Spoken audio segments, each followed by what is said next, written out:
Welcome to another episode, Dr. James Beckett Sports Card Insights.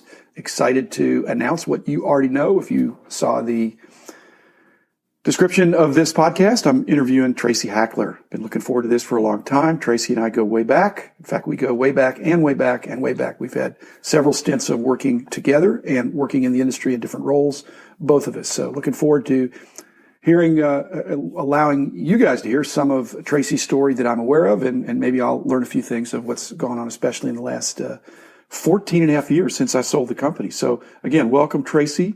I know you've been extremely busy in the last 14 and a half years, but at the beginning of that time, were you still at Beckett Publications when we sold? You were there, not there, there? Yeah. First of all, thanks for having me on. It's an honor to be here. I'm a huge fan of yours, always have been. Me too. Of you. So I first started at Beckett in 95, left in 2000, came back in 04.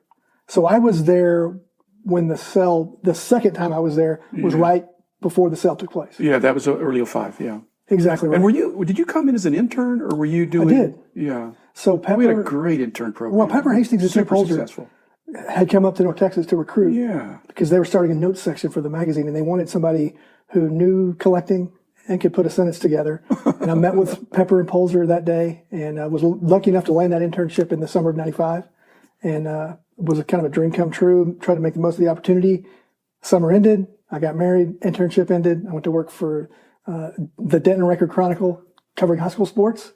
I was hoping the internship would extend to full-time. It didn't at the time. 4 months later, Pepper called and said, "We have a full-time opportunity open. Would you be interested?" Why did he make you wait? That's a little bit of Pepper's track. He had done the high school stringing with the Downrigger Chronicle too. Absolutely. So that was the minor leagues he sent you to? Well, he did. He sent me down, and I think You need more seasoning? What Pepper had told me was that Fred Reed wasn't ready at the time to open the staff let's up. blame Fred. Okay. So I was like, okay, but when he called 4 months later, I'm like, yes. Oh, terrific. And I think I accepted it before he even offered it. And man, it started a course for me that has been a dream come true every step Well, of let's the way. put together talents that you already had, but then you further refined them, and you've enjoyed. I bet that you could say you've really enjoyed the people you've worked with as well, not just the subject matter. No, 1,000%. I think as you get older and as you go through different stints and different positions, the one constant is the people and the people that you get to do it with. And that's one of the things I was so blessed by at Beckett was not just the work and not just the environment and the conditions and what we were doing, but it's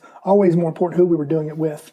And that's been a profound lesson for me then, and it's carried me all the way through to today. Yeah, the older you get, the more you realize I want to do things that I'm good at, that I enjoy. But then you add that other dimension after you've had a couple of jobs and perhaps a bad run where you say, I want to also do this work with people that I enjoy working with. Yeah, because it makes it. And we really, I thought, had that in a good way. Agree completely. And you made the way for so many of us, and just you provided an environment where it was rewarding to come to work every day. But again, like you mentioned, the people were so good and we complimented each other so well. And it was all about the work and the finished product and doing right by the subscribers and the readers. And you in particular seem to always, and this has carried you through, you've always seemed to find a niche to where you weren't doing exactly what somebody else did. You brought some creativity or spark to it. You were early into the social media and some of the digital stuff. I mean, did you just see that coming before others? Yeah, I mean, I think I did. Certainly on the social media side, I think I saw and appreciated how this new medium could really impact things on a day-to-day basis and even long-term.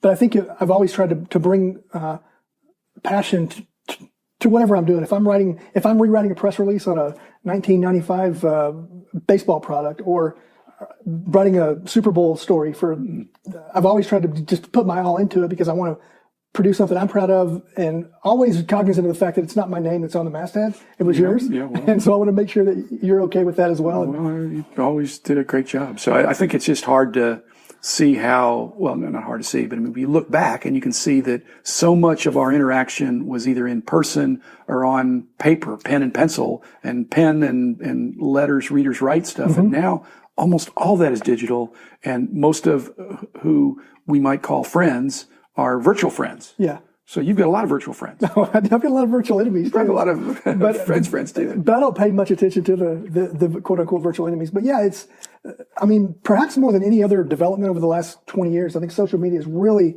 brought the industry, not just ours, but probably every industry, closer together, more intimate, everything. So one of the ways that social media can really spread things, the viral contagion of something, it seems like bad news sometimes travels or controversy travels faster.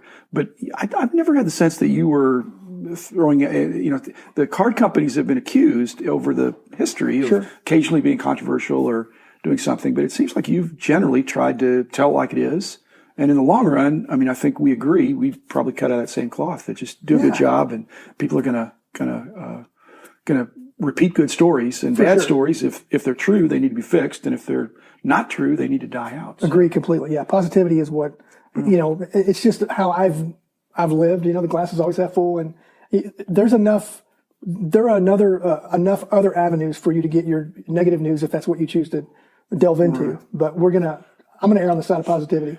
Do you think, I mean, we'll talk about Panini in more detail, but now that you've been on more than one side of the industry, do you have, I'm guessing you have an increased appreciation for what the guys at Beckett Media have to do, as well as obviously an increased appreciation for what the card companies have to go through, all of them. Yeah. It's way more complicated on both of those sides than the average collector or dealer, I think, even perceives. Would you agree?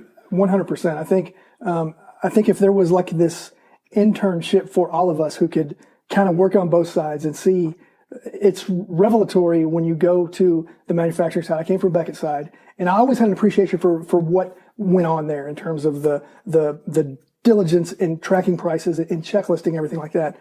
And then I went to the manufacturing side, and I was blown away just by how difficult it can be to get just one trading card approved and out the door. And so I always thought if there was one thing that anyone on either side could do as kind of a job entry, is go do the others and see what it's like. Well, when we hired people, especially customer service kinds of people, we had them go work in a card shop for a half day. Yes. Just to see that people have crazy questions, and there's a lot of SKUs, and there's a lot of passion too. Yeah, and that's the one thing that I think drives all of it, is the passion that you see on either side. As a collector, I'm passionate. As a social media guy, I'm passionate. And I think passion always wins. And that's one of the things I love most about this industry, no matter what side you're on, is that the common denominator more times than not is just the passion of the people.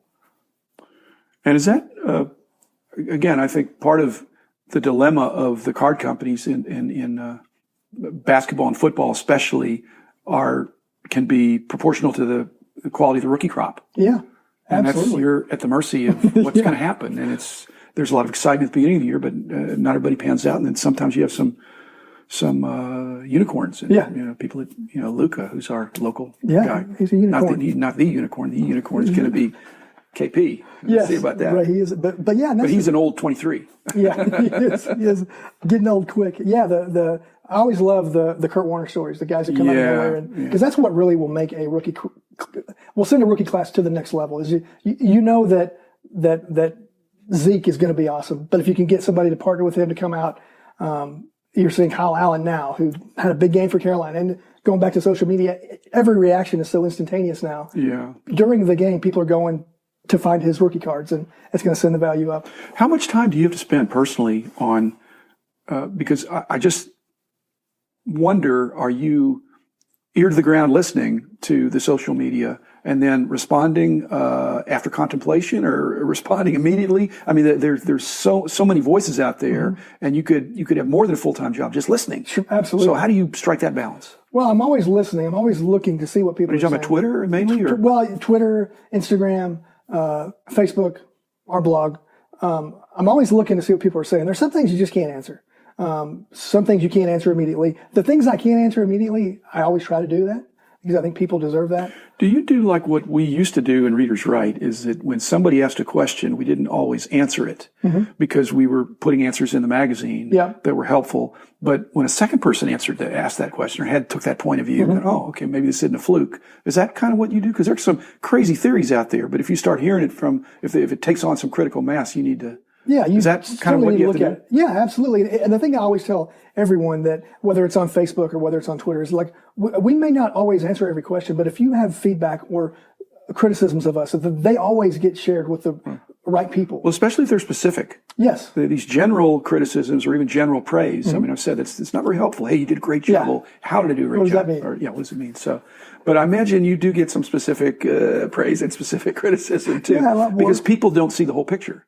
They see their little picture that is not a complete picture. So they're not necessarily wrong. They have an incomplete understanding. Would you agree? Yeah, I think that's accurate. And I also think we're prone to, we being a lot of our audience is prone to kind of buy in too quickly to conspiracy theories on things of guys' autograph habits or what we do with the big cards. Like it's not that, I wish it was more, like novel, like espionage novel like that, but it's not. It's so there's some things we can't answer. But your passion came from your own collecting and your own interest in sports. So how is that? Sometimes when people have their hobby become a business, they lose their hobby. So to what extent are you still a hobbyist or have collecting interests, or how's that evolved over the years? It certainly has evolved. I think being in the business now for almost a quarter century, I'm not as on the edge of my seat for every new release like I was back in the day. I pick and choose things. I still am a collector. I still have my away cards and my Broncos stuff, and I try to share that passion with my kids. And they like cards and they have their favorite players, but it's not the same with them as it was for me. But if you come into our house or my office at work, it's still very trading card focused and intensive. And I've been passionate about it since probably 77, and I'm still passionate. Is there a level of passion that allows you to name your son? Sure. Sure. Yeah. That's my oldest son. His middle name is Elway. Okay. It's not a family name, but it's his first name is Clayton. So I get that's my wife's fair enough father. So I got Clayton after him and Elway after John Elway. Hey, El, come on over here. Yeah. Well, that's cool. That's cool. Again, we'll talk about John Elway some other time, but just your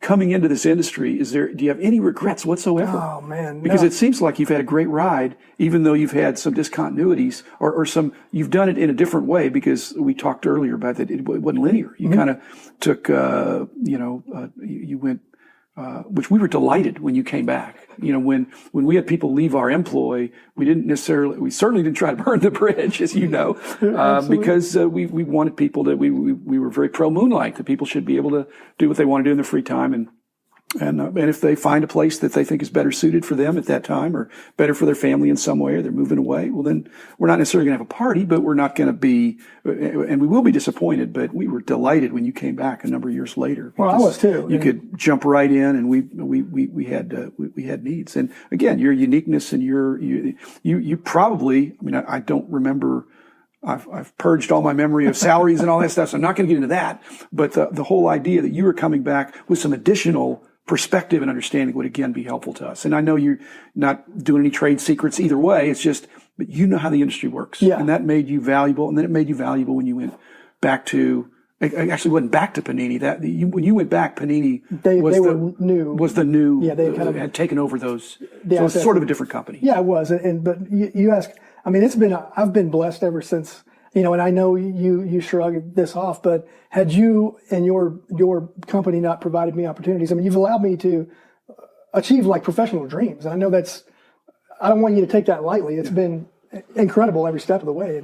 But you gave me the start. So thank you. And I'm going to keep being passionate as long as people will have me. Well, thank you, Tracy. We're out of time now. You're getting too personally positive to making me uncomfortable. But I've enjoyed catching up, and I see you around a little bit, and really pleased that we connected almost 25 years ago. So thanks to Tracy, who's representing Panini, one of our key sponsors. But we also have Tops and Upper Deck and Heritage Auctions, Huggins and Scott Auctions, Mike Stadium Sports Cards, Burbank Sports Cards, and then, of course, Beckett Media, Beckett Grading, Beckett Authentication, and ComC. So thanks to our sponsors. Thanks, listeners. Otherwise, we wouldn't have this. Thanks, Tracy. And we will be back tomorrow with another episode.